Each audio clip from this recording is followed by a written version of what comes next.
नमस्कार मित्रांनो, ठरलं तर मग या मालिकेच्या आजच्या भागात आता अर्जुनला समजलेलं आहे की प्रिया आणि मैनावती यांचं कारस्थान कशा पद्धतीने अर्जुनने ते शोधून आणलेलं आहे आणि अर्जुनने आता त्याच्या पुढे जात DNA सॅम्पलसाठी मैनावती आणि सायलीचे केस मिळवलेले आहेत आणि अर्जुन सर्वांच्या समोर आणणार आहे की सायलीची आई मैनावती नाहीये तर प्रिया आणि मैनावती यांच्या बाबत आता पूर्णाज आणि अस्मिताला सुद्धा संशय आलेला आहे। हे सगळं कशा पद्धतीने होणार आहे ते आपण पाहणार आहोत।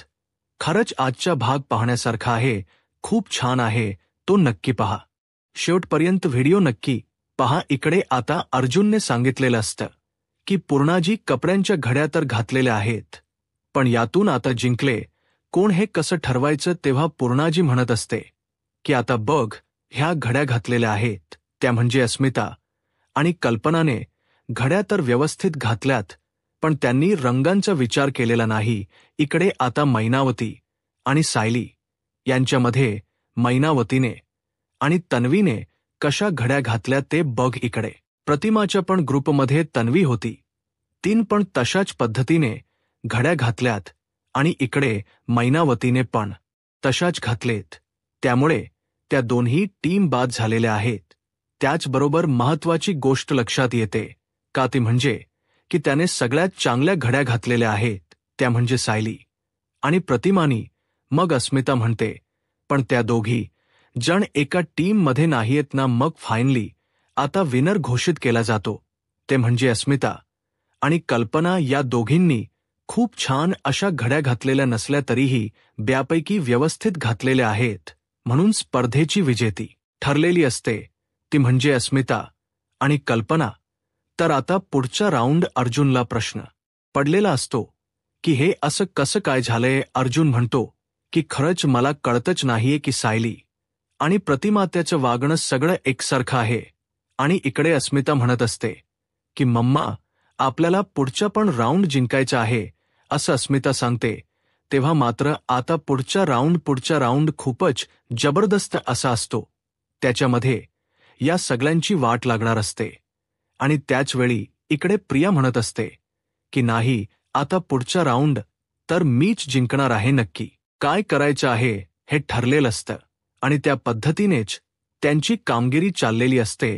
तेव्हा मात्र अर्जुन इकडे बोलत असतो। अर्जुन म्हणतो की नाही, फायनली आता दुसरा राऊंड सुरू होणार आहे। पूर्ण आजी सांगते की दुसरा राऊंड आपल्याला अशा पद्धतीने क्लिअर करायचा आहे। दुसरा राऊंड मग पूर्णाजी सांगायला सुरुवात करते। पूर्णा आजी म्हणते की हे बघ, आता कस माहिती का ऐनवेळी तुमच्याकडे पाहुणे आलेले आहेत, तर ऐनवेळी आलेल्या पाहुण्यांचं तुम्ही स्वागत कसं करणार। आणि ते पाहुणे जे आहेत ना ते थोडेसे असे खडूस टाईपमध्ये आहेत, तर तुम्ही त्यांचं स्वागत कसं करणार, त्या पाहुण्यांना कसं खाऊ पिऊ घालणार आहे। पण त्यांनी फोन वगैरे केलेला नाहीये, ऐनवेळी आलेले आहेत, तर ते आपण पाहणार आहोत। तेव्हा मात्र आता सगळ्यांना धक्का बसतो। आता ऐनवेळी पाहुणे आले तर त्यांच्यासाठी काय चहा पाणी करायचा असं ठरलेलं असते। इकडे अर्जुन म्हणतो की मी पण त्या पाहुण्यांच्या मध्ये जाऊन बसणार आहे, कारण मलाही त्या पाहुण्यांमध्ये बसायचं आहे।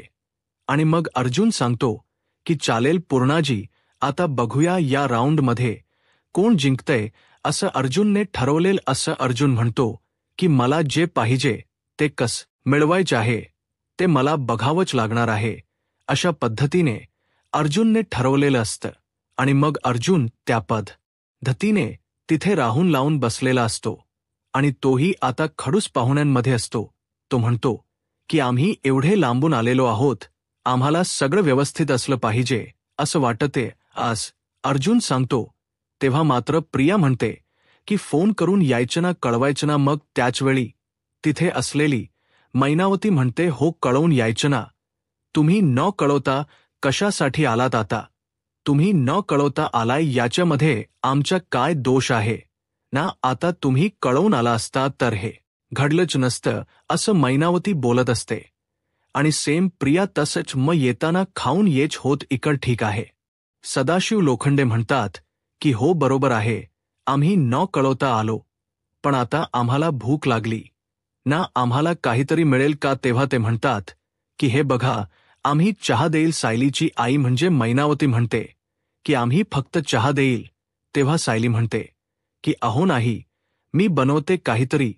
तेव्हा इकडे लगेचच प्रताप वगैरे बोलत असतो की नाही, बहुतेक आपल्याला उपाशीच राहावं लागणार आहे. आज काय करायचं रे रविराज, असं प्रतापच सुद्धा म्हणणं असतं. तेव्हा मात्र प्रताप म्हणतो की हो बघ, बरूया आता काय करायचं ते, असं दोघेही बोलतात.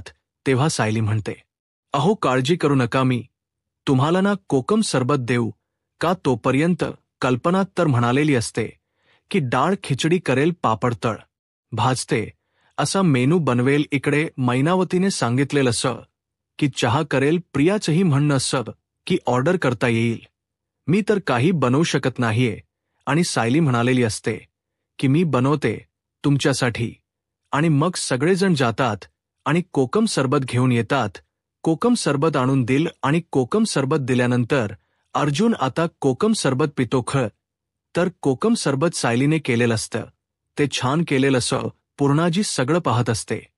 आणि मग ते कोकम सरबत अर्जुन पितो आणि म्हणतो काय हे किती खारट झाले, याच्यामध्ये मीठ जास्त झाले. तेव्हा सायलीला तो म्हणतो की पुन्हा बनवा लगेच. मैनावती म्हणते नाही, अजिबात नाही जमणार पुन्हा बनवायला. का बनवायच, मी पुन्हा प्यायचं असेल तर प्या, नाही तर ऑर्डर करा, बाहेरून मागवा. इकडे प्रिया म्हणते ऑर्डर. मैनावती म्हणते माझ्याकडे जर पैसे असते तर मी मागवल असत. प्रिया म्हणते वाटलंस तर पैसे मी देते, पण आता पुन्हा बनवणार नाही. काय हे सगळं तुम्हाला किती वेळा सांगितलेलं होतं की तुम्ही या गोष्टी, असं तुम्ही अचानक आला. एकतर तुम्ही फोन करून कळवलेलं नाही, अचानक आलेला आहात आणि आता तुमचे सगळं चाललेलं आहे.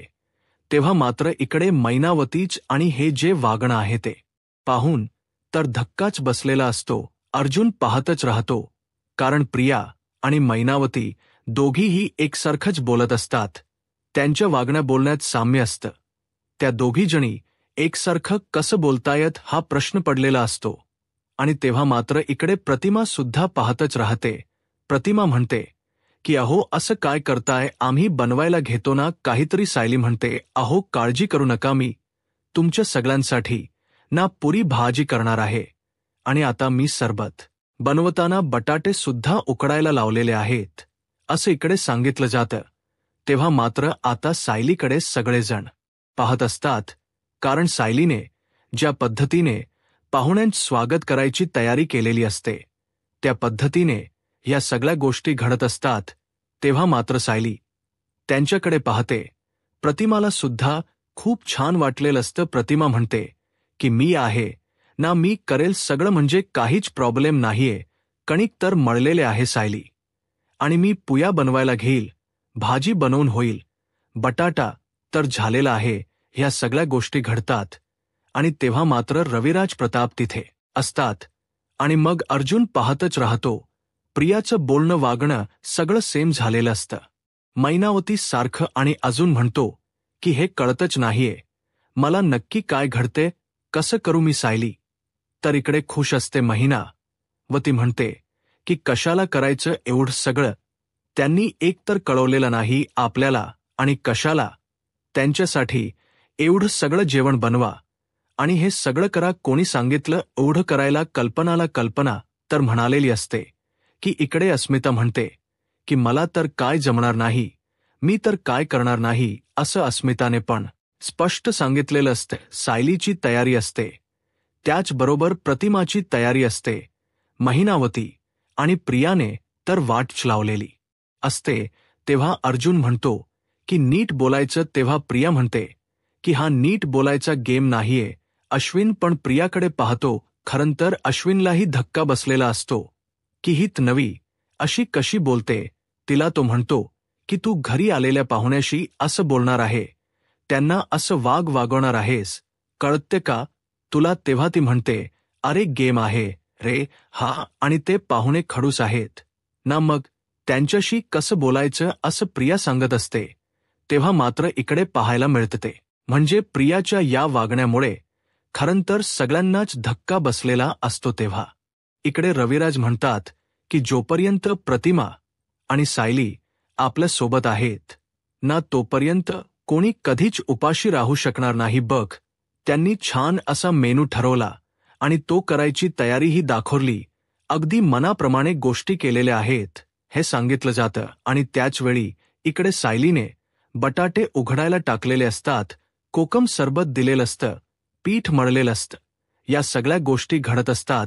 इकडे आता या स्पर्धेचा रिझल्ट जाहीर करायचा असतो. या स्पर्धेमध्ये नक्की कोणी काय काय केलेलं आहे, कशा पद्धतीने गोष्टी केलेल्या आहेत, हा रिझल्ट सगळा डिक्लेअर करायचा असतो. आणि त्याचबरोबर हे सगळं जेव्हा घडत असतं तेव्हा मात्र पूर्णाजी म्हणते की या स्पर्धेमध्ये कोणीही जिंकलेलं नाही. तेव्हा सगळेजण म्हणतात असं कसं, कोणीच कसं जिंकलं नाही. तेव्हा पूर्णाजी सांगू लागते की हो, या स्पर्धेमध्ये कोणीच जिंकलेलं नाहीये, कारण या स्पर्धेमध्ये सायली आणि प्रतिमा या 2 वेगवेगळ्या गटात आहेत. आणि त्याचबरोबर इकडे कल्पनाने साधा अगदी पाहुण्यांना साजेसा असा मेनू ठरवला नाही, तिने दाल खिचडी ठरवली. त्याचबरोबर इकडे अर्जुन म्हणतो की आता इकडे कल्पना आजच झालं, अस्मिताने तयारीच नाही दाखवली. रिया जी आहे नवी जी आहे ते उद्धटपणे पाहुण्यांशी बोलली. आणि त्याचबरोबर मैनावतीने तर कामाची तयारीच नाही दाखवली. तिने सरळ सांगितलं की तुम्ही बाहेरून मागवा. आणि त्याचबरोबर हे सगळं जेव्हा घडत असतं तेव्हा मात्र आता सगळेजण ब्रेक घ्यायचं ठरवतात. आता 3रा राऊंड असतो. 3ऱ्या राऊंडमध्ये नक्की काय होणार आहे हे बोलणं चाललेलं असतं. सगळ्यांना कोकम सरबत दिला जातो. सगळे जण कोकम सरबत घेत असतात आणि त्याचबरोबर आता ठरवतात की पुढे नक्की काय करायचं. आणि मग इकडे या गोष्टी सगळ्या चालू असतात. तेव्हा मात्र अस्मिता आणि पूर्णाजी बोलत असतात. अर्जुन तिथं असतो. सगळेजण टाइमपास करत असतात. या स्पर्धेमध्ये मात्र खूप भारी अर्जुनने सांगितलेलं असतं इथे 3 कुलूप आहेत, चाव्या त्यांच्या लपवलेल्या आहेत.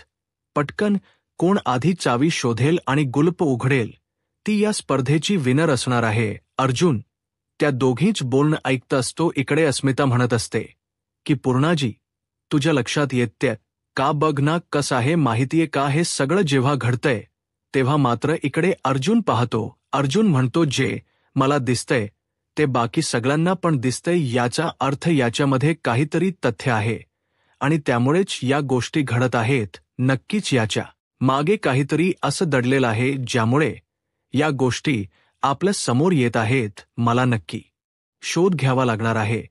महिप्तने इकडे वार्ताहरला बोलावलेलं असत. एक न्यूज तयार करायची असते. ती म्हणजे इकडे अस्मिता, इकडे साक्षी जी आहे तिच्या मृत्यूनंतर शोकाकुल करायचं आहे, शोकसभा ठेवायची आहे. त्यासाठी हे सगळं चाललेलं असत. तेव्हा मात्र महिप त्या जो मुलगा आलेला आहे त्याला सांगत असतो की लिही, मग आता 19 तारखेला माझी मुलगी साक्षी हिचा खून झालेला आहे जेलमध्ये.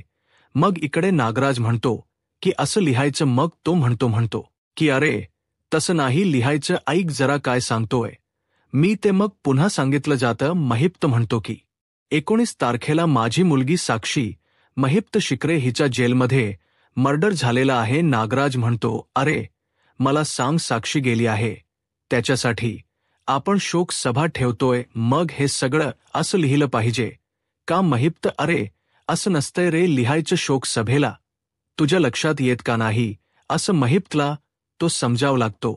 पण महिप्तच म्हणणं असतं की मग काय लिहायचं. नागराज म्हणतो थांब मी लिहितो. आणि मग नागराज सांगायला सुरुवात करतो. नागराज सांगू लागतो की मी महिपात शिकरे माझी मुलगी साक्षी शिकरे हिचा अकस्मात मृत्यू झालेला आहे. एका अपघातामुळे हे सगळं घडलेला आहे. तर उद्या तिचा शोक सभेचा कार्यक्रम स्मशानभूमीमध्ये ठेवलेला आहे. त्याचा 3ऱ्याचा कार्यक्रम आहे आणि त्यासाठी या शोक सभेमध्ये तुम्ही सर्वांनी यावं, तुमची उपस्थिती असावी आणि तिच्या आत शांती लाभावी यासाठी तुम्ही प्रार्थना करावी. यासाठी सर्वांनी यावं असं महिपच्या बाजूने आता नागराजने लिहायला सांगितलेलं असतं. मग नागराज हे सगळं लिहितो आणि त्या मुलाला सांगू लागतो. तो मुलगा मात्र म्हणतो की ठीक आहे, मग आता हे पाम्पलेट छापायला घ्या. आणि हे सगळे पाम्पलेट आहेत ते लवकरात लवकर सगळीकडे पोहोचले पाहिजेत अशा पद्धतीने आता सांगितलं जातं. तेव्हा नागराज आणि महिप्त दोघेही तिथे असतात आणि दोघेही म्हणत असतात की बास, म्हणजे एवढ्या पद्धतीनं या सगळ्या गोष्टी करणं सुरू आहे. आणि त्याचबरोबर इकडे आता सायली अर्जुनने आता चाव्या आणलेल्या असतात. अर्जुन म्हणत असतो की ह्या चाव्या आणि हे कुलूप आता तुम्ही सगळ्यांनी बाहेर जायचंय, मी ह्या चाव्या लपवणार आहे आणि नंतर सगळ्यांनी येऊन तुम्ही या चाव्या शोधायच्या आणि लवकर कोणते कुलूप उघडेल ती व्यक्ती, ती जोडी जिंकलेली असणार आहे आणि जिंकणाऱ्या जोडीस ₹1000 बक्षीस मिळणार आहे. अस्मिता म्हणते, अर्जुन, याच्या आधी पण आपण असे खेळ खेळायचो, पण तेव्हा मात्र पैसे वगैरे देत नव्हतो. अर्जुन म्हणतो, यावेळच्या दिवाळीतला खेळ वेगळा आहे म्हणून पैसे आहे असं अर्जुन तिला सांगू लागतो. तेव्हा मात्र इकडे आता बोलते ती, म्हणजेच मैनावती, की हे ₹1000 मिळवायलाच पाहिजेत. महिनाव तिला तिचा नवरा सुद्धा तेच खुणवत असतो की पैसे तुला मिळवायचे आहेत बघा असं तो सांगू लागतो. तेव्हा मात्र त्या गोष्टी थोड्या विचित्र पद्धतीने चाललेल्या असतात. अर्जुनच बारीक लक्ष असतं आणि त्याचबरोबर अर्जुन सांगत असतो की हे बघ, काहीही झालं तरीही महत्वाची गोष्ट आहे ती म्हणजेच की यातून मला हा चोर शोधायचा आहे. हा चोर कसा झालेला आहे, नक्की कोणी चोरी केली आहे, मैनावतीने चोरी केली असेल तर का केलेली, हे सगळं शोधायचं आहे. यासाठी सगळी तयारी चाललेली असते. तेव्हा मात्र इकडे अस्मिता त्याचबरोबर पूर्णाजी दोघी म्हणू लागतात की हे सगळं काय आहे, म्हणजे कशा पद्धतीने गोष्टी घडतात. म्हणून त्या दोघीही बोलत असतात. आता सगळ्यांना टाईम दिला जातो. प्रिया कुलप उघडण्याचा प्रयत्न करत असते, चावी काही सापडत नाही. त्याचबरोबर दुसऱ्या बाजूला मैनावती असते. अर्जुन या दोघींकडे लक्ष देत असतो. प्रियाने तर सरळ त्या केसात हात घातलेला असतो आणि केसातली पिन काढलेली असते आणि त्या पिनने तिने ट्राय करत असते, ते म्हणजे ते कुलूप उघडायचा. आणि त्याचबरोबर इकडे मैनावतीने सेफ्टी पिन घेतलेली आहे आणि सेफ्टी पिनने म्हणजे अगदी सराहित चोरांसारखं, सरायत गुन्हेगारांसारखं या दोघींच हे नेचर चाललेलं आहे. त्याचवेळी प्रतिमा, कल्पना, सायली अगदी निवांत अशा तिथे फिरत असतात की ठीक आहे, या चावीने आपण ट्राय करूया, चावी शोधूया असं त्या दोघींच चाललेलं असतं. परंतु हे सगळं जेव्हा घडतं तेव्हा मात्र इकडे अर्जुनला धक्का बसतो आणि त्याचबरोबर हे सगळं जेव्हा चालू आहे तेव्हा मात्र अर्जुन म्हणतो की ह्या दोघीच नक्की काहीतरी वेगळं सुरू आहे आणि आपल्याला या गोष्टींचा विचार करावा लागणार आहे. आणि तेव्हा मात्र इकडे अर्जुन त्या दोघींकडे पाहतो आणि मग दोघेही ओरडत येतात की मी केलं, मी काढलं. प्रियाचंही कुलूप निघालेलं असतं, इकडे मैनात मतीचंही निघालेलं असतं, मला पैसे द्या, मला पैसे द्या. आणि दोघी एकमेकींशी भांडू लागतात, कारण कुलूप आम्ही काढलेलं आहे असं त्यांचं म्हणणं आहे. परंतु दोघेही एकमेकांशी भांडत आहेत. त्याच वेळेस इकडे अर्जुन विचार करू लागतो. उद्याच्या भागात आपल्याला पाहायला मिळतं की अर्जुनला आता शंका आलेली आहे. अर्जुन म्हणतो की काहीही झालं तरी एक महत्वाची गोष्ट आहे आणि ती म्हणजे ही सायलीची आई नाही, मैनावती ही सायलीची आई नाही. आणि त्याचबरोबर मैनावतीचा आणि सायलीची DNA टेस्ट झालीच पाहिजे. अर्जुन आणि सायली बोलत असतात. अर्जुन सायलीच्या डोक्यात हात फिरवतो आणि त्यातला एक केस काढून घेतो. तिथे असलेल्या त्याच्याकडच्या बॅगमध्ये तो ठेवतो. आता मैनावतीच सॅम्पल त्याला मिळवायचं असतं, ते सॅम्पलही तो मिळवतो आणि मग नंतर ते सगळं सॅम्पल आता तो इकडे चैतन्यला बोलवतो आणि त्याला देतो. ऑलरेडी लॅबमध्ये त्यांनी सांगितलेलं आहे DNA टेस्टच्या संदर्भात. चैतन्य म्हणतो, मी लॅबवाल्यांशी बोलून घेतलेलं आहे आणि लवकरच ही DNA टेस्ट होईल. अर्जुन, काळजी करू नको असं सुद्धा त्याने सांगितलेलं आहे. आणि त्याचबरोबर अर्जुन म्हणतो की मला खात्री आहे की सायलीची आई मैनावती नाही. ह्या आता पुढे काय होईल हे पाहायला आत्ताच माझा महाराष्ट्र या YouTube चॅनलला सबस्क्राईब करा. धन्यवाद.